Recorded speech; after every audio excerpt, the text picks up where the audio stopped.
పూజించుము తల్లిదండ్రులను ప్రేమించుము గురువును గౌరవించుము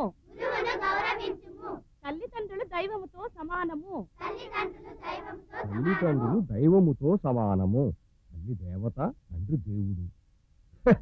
మరి వీళ్ళంతా అనాథలు ఎందుకయ్యారు? ఇదిగో పిల్లలు, ఇలా రండి. రేపు మన శరణాలయానికి మంత్రి గారు వస్తున్నారు.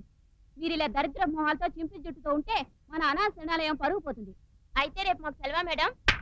ఎంతసేపు పని ఎగ్గొడదామని జాసే. ఇదిగో ఇప్పుడే చెప్తున్నాను, రేపు మంత్రి గారి ముందు ఇలాంటి పిచ్చి కోతలు కూర్చారంటే రేపు మీద వాతలు పెడతాను. వెళ్ళండి.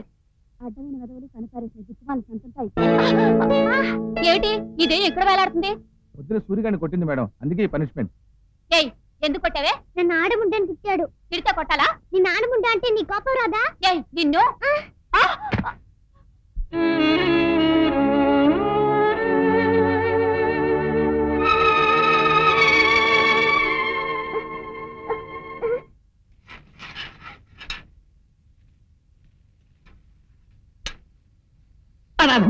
దొంగతనం చేస్తావా? మంత్రి గారి కోసం చేసిన స్వీట్లు తినేస్తావా?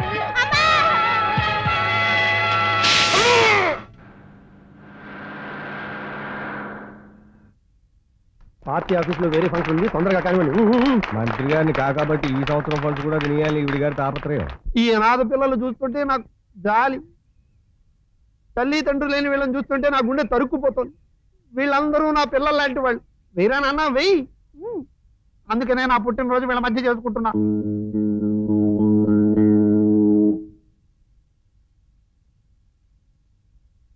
ఫోటో ఏది? ఫోటో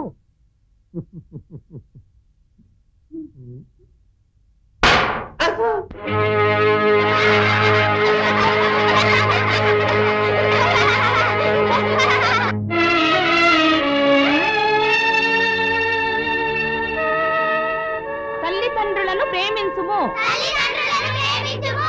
ఏయ్ జ్యోతి, చెప్పవే. ఎందుకు చెప్పాలి? మాకు తల్లిదండ్రులు లేరు, మేము అనాథలం. నేనే కాదు, ఇక్కడ ఎవ్వరూ చెప్పరు. ఏయ్, అంటే నేను చెప్పినట్టు చెప్పండి. మేము తల్లిదండ్రులను ప్రేమించము.